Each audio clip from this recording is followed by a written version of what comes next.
Hello, welcome to Killing Time. This is the show that searches for entertainment that does not suck, and boy, did we find some stuff that sucked this week, I think. My name is Ayaz Akhtar, otherwise known as Cranky Man, because I have a massive headache right here, right now.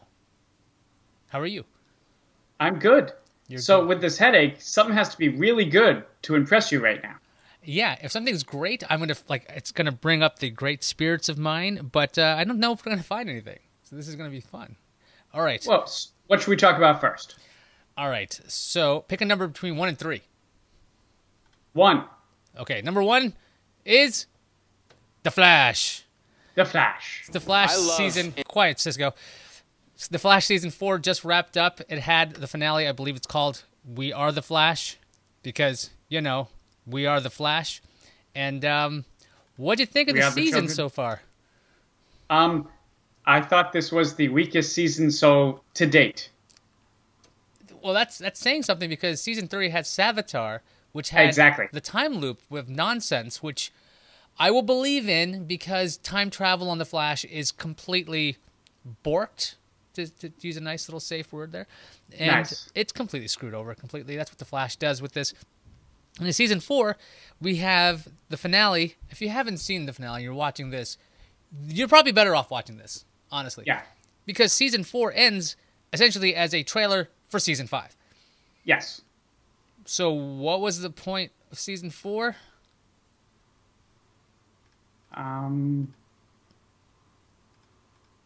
To fill space. Yeah. Yeah, we needed 23 episodes to make it between season 3 and season 5, and that's just all we'll talk about that. Yeah. So the villain of the season was the Thinker. And you'd think that he would have some interesting schemes and everything, and the Thinker had everything planned out very well, predicted the movements of and plans of Team Flash with great regularity. Yet he still loses, because Barry enters his mind space thanks to the help of his, I guess, former wife of the time. Is that accurate? That's accurate, I think. Yes. Just, see, my description sounds crappy because I described something that was crappy. Yeah, It's, and truthfully, the way they overthrew him was Dibney was still conscious inside the brain, because it's technically Dibney's body he was inhabiting.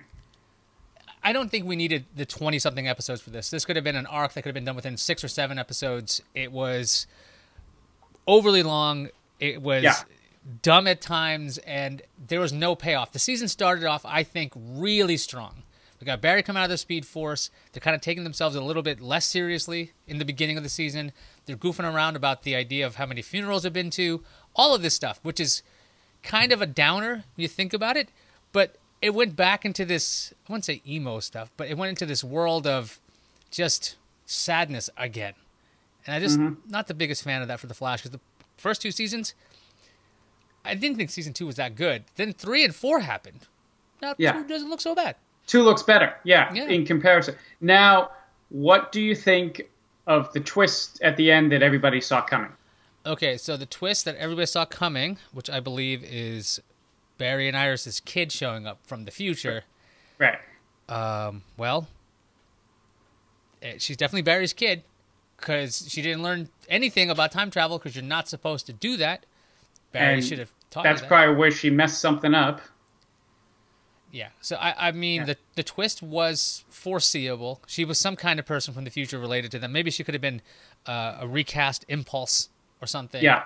She didn't have to be exactly Barry's daughter. But, what did you think? I just thought it was the whole episode, the whole season, And I've already talked about how much I hate Iris's role now as the leader or whatever she is, because it just doesn't fit to me. I did like that we're going to have a pretty much different version of Harry moving forward, and hopefully he comes back. That's the only part of the show episode I liked, because I didn't want to see him either die or go away. So hopefully he comes back. Yeah, Tom Cavanaugh is excellent on The Flash in every single iteration of Wells. Yes. As much as I hated the formula of Flash versus Speedster, and they've said that Flash will not be taking on a Speedster in Season 5, reverse flashback with Harrison Wells and Tom Cavanaugh, not the other guy who plays him. That'd be fun again, because that version of Reverse Flash did show up during the Crisis on Earth X crossover. It was nice to see that guy back as super evil. He was so good at being evil. Anyway, The Flash season 4, kind of disappointing, long, starts off pretty good, kind of peters out. Not excited about season 5, but let's give it a shot. We'll see how it goes. Really wish they had gone into the Speed Force symbols. Pick a number between either 2 or 3. 3. 3. 3 is... What are you seeing here? Is this The Crow? No. Dark Knight. It is. Dark City. That totally looks like Dark Knight. And now that's Solo. This is a trailer for Solo, the movie. Wait. I wish it was Dark Knight. I wish it was Dark Knight. I'm sorry, I can't do that for you. Please let it be. All right, let's talk a little bit about Solo. Now, we have done an episode where I reviewed this spoiler-free because Rob hadn't seen it yet. And I've seen the movie twice in total now.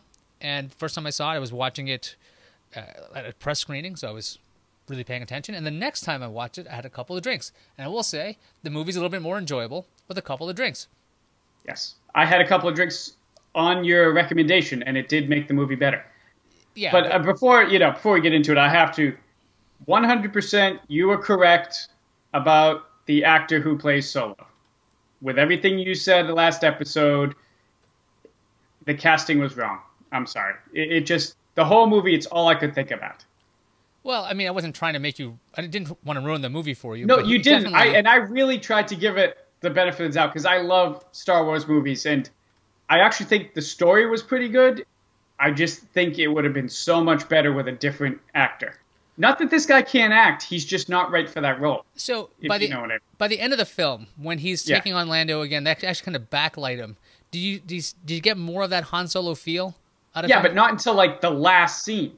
Not until the very last scene when he's spoiler alert, sorry everybody, where he's winning the Millennium Falcon.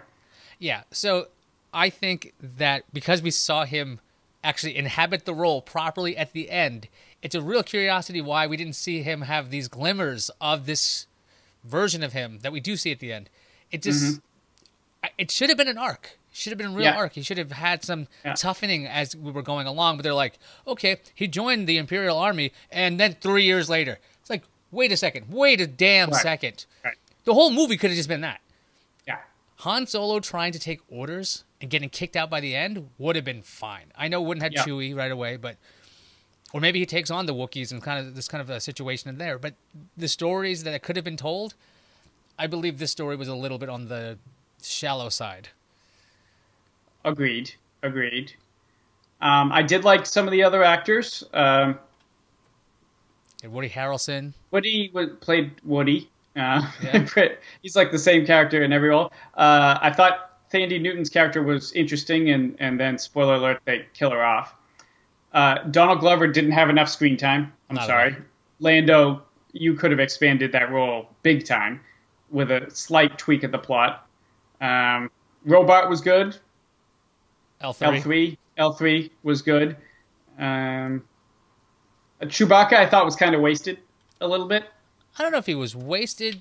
But a couple of jokes from him, but that's about it. I quite like the scene where Han speaks Wookiee. I thought that was an excellent beat in that otherwise longish movie, because I really wanted to know, do they really understand each other? Because seeing Han try to communicate in broken Wookiee, that was really funny. I thought that was brilliant, and it was a really well done thing. But then he gets Chewbacca's trust, so he doesn't need to speak in Wookiee anymore. And then it also means that Chewie understands English, and he doesn't choose to speak it. He's just like, screw it. I'm not bothering with this. Right. I thought their meeting was pretty good. I don't think it was great when they actually first meet. The shower scene was a little bit weird. I thought it played for comedy, and I get it, but it doesn't seem to fit either one. If anything, it actually would fit Han better. Because Chewie would be like, rah, like that terrible Wookiee impression. But he'd be irritated because there's only one, and so he'd be like, there's only one shower. Like that's what he would get away with. You had that, and let me ask you this. When I told you the last time, there's one scene where, and I'm going to swear here, guys, that I said, this will fix the fuckery. Do you know what I was referencing? Not really.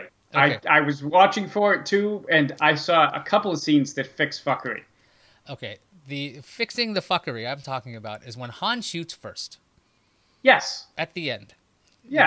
You got this talking There's no question. thing, and they're yammering back and forth, and then... And I respect that he shoot first. That was the best part of the character right there. So Woody Harrelson gets shot, and the first thing I think of is who's off-screen shooting.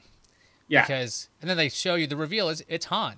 Because Han shot first. I'm not the biggest Star Wars guy. I'm not the biggest guy against Lucas, anything like that. But Han Solo shot first. And that should set it up from now on that anytime anyone wants to bother with this, Han shot first. That I thought was like, okay, thank you for at least explaining. He's a survivor. He's not... He's a scoundrel, self-proclaimed. The guy would shoot first, especially at that point in the movie. He's been screwed over multiple times. So he knows exactly not to trust this guy, and if he lets him if he gets him talking, he's going to get killed, and that's why he becomes that character later on. That makes a lot of sense, and that's how it should be, and that's why they should never have been fixed in the first place. Anyway, that's enough of that. Okay, pick a number between 2 and 2. 2. Very good. 2. Deadpool number 2. Did you watch this film? What'd you say? Did you watch this film? I did watch this film, and of the 3, this is my favorite thing we're talking about today. Okay, before we talk about our favorite things, let's talk about other favorite things. Our patrons, you guys are supporting this show. If you like this show, feel free to join our Patreon at patreon.com/IAS. These guys have been helping us out for a really long time, and we really appreciate it. So anything you guys can do, patreon.com/IAS, we really do appreciate it. Let's go back to the Deadpool 2. Deadpool 2. So you liked Deadpool 2, or at least it's definitely... Okay, I will agree with you. Okay, I'll just say, I did like Deadpool 2, but out of these 3 things, it's far superior than the other 2. Yeah, that's true. It's because... That's not saying much. Okay, so... You know what? Spoiler bumper. Yeah.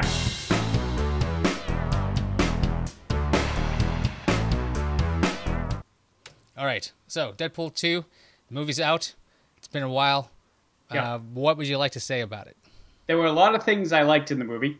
I loved, we already put a spoiler thing, that they pretty much killed most of X-Force right off the bat. That was pretty funny. I thought that was great. Didn't see it coming, and it was perfect, you know.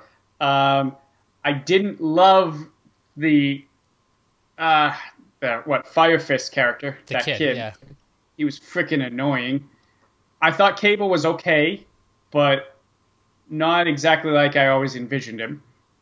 But Brolin was in some great shape, though. Man, he must have worked out hard for this role. Both of them looked great, you know, body-wise. I thought the plot with the girlfriend, wife, whatever, dying, I thought it was... The motivation wasn't great. But they had to figure out some reason that he would, you know, go and do what he does, so to speak. Yeah. Yeah. But the jokes, I laughed a lot. I gotta say that. I laughed a lot. I think my favorite part of the entire movie is probably Domino, surprisingly. She had a lot of good lines. I thought Domino was great. I thought the actress was great, and I thought they did the luck thing very well. I thought they were going to fail at this tremendously as I'm watching this. Yeah. There's no way you're going to be able to do this correctly. The jokes work really well with Domino's powers. Yeah. A lot of charisma there. Very interesting new wrinkle to the Deadpool universe, or the X-Men universe. She was fun and not terribly brooding or anything like that, but also dangerous, which was cool. That's what you want in your ex-people. But otherwise, I thought one of the things that made Deadpool, the original one, so much fun is that it's very self-aware. It knows it's a movie. It knows it's doing this stuff.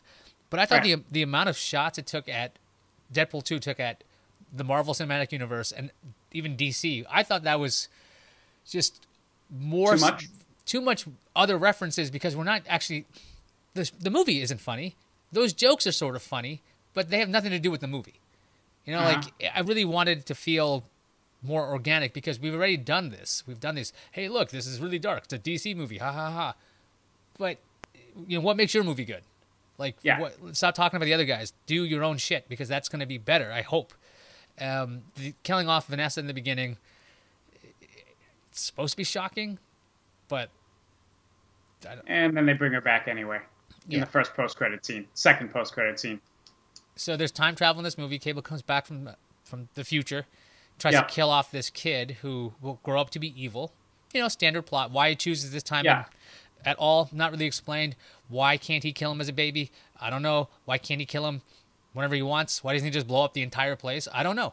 Cable could blow up anything he wanted to, essentially, but he infiltrates a prison to kill this a particular person. So maybe that shows he's got a heart, because he's only trying to take out one person while he's got powers, I guess. I don't know. It doesn't make a heck of a lot of sense why Cable's operating the way he is.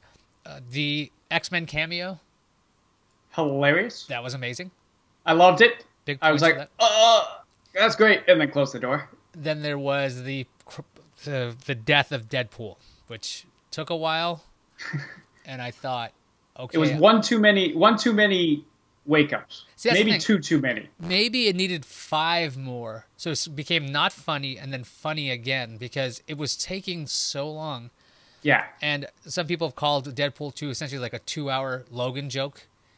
It's just it's close. Yeah. It's like I mean, it starts out with the Logan joke and it pretty much ends with the Logan joke. So yeah. Let's talk about the post-credit scenes. Oh, basically I'm saying you can watch this movie if you want to. I don't see any need to watch it in 3D. I haven't seen it in 3D if it's in 3D. I didn't get to watch Avengers in IMAX. I kind of regret that. But it is, I mean, it's a good movie. We're just ultra critical of it because of how good the first one was. It's, again, the best thing we've talked about on the show. Deadpool 2 is very, very good. I'd say Deadpool is like a 75, right? Like if you're grading it out of 100, and Solo is about like a 68, 70, and The Flash this season was like a 50. Like it's half 50. All right. Yeah. It's not great. It would fail for the year if you were doing this, or if you're grading on a curve. Maybe Deadpool's amazing. So it depends how you want to do your rating. So I thought Deadpool 2, a little disappointing, fun, but hard to live up to the first one. There was no way it was going to live up, but there was enough good in there, and the like you said, Domino character was a nice surprise. Okay, and what did you think about the recurring time travel things at the end, killing Ryan Reynolds twice? What do you think? What did I think? Yeah, I thought it was a gag. I thought it was funny, but I didn't need it. But a lot of people loved it.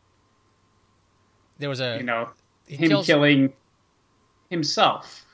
Deadpool kills off Deadpool from X-Men Origins Wolverine, which I thought was pretty funny because you kind of wanted that guy dead. The fact they couldn't get Hugh Jackman back and they had to reuse footage, I think that would have been amazing if they got Hugh Jackman back for like a second. And then it was actually a different. Yeah, he reacted to it. That would have been something. But that would have been funny. That's not what we saw there. Then there's the final scene, I guess, where Ryan Reynolds is shot as he is excited about his Green Lantern script, which, okay, I get it. But how many of these do we have to have? Yeah. So maybe it's a great movie, and if you just cut out maybe about 20 minutes of it, 15 minutes of it, it's really, really tight. But if you like the humor, you're going to like the humor. Pretty much, that's it. Yeah, and that's it. I mean, if you like the humor in the first one, this will make you laugh. So this is how positive I sound with this massive headache. Yes, not bad. So, yeah. Yeah, with that, any final words before we leave the month of May? No. Thanks for watching. How's that? Those are good final words. Yeah. I think I should shut the hell up then.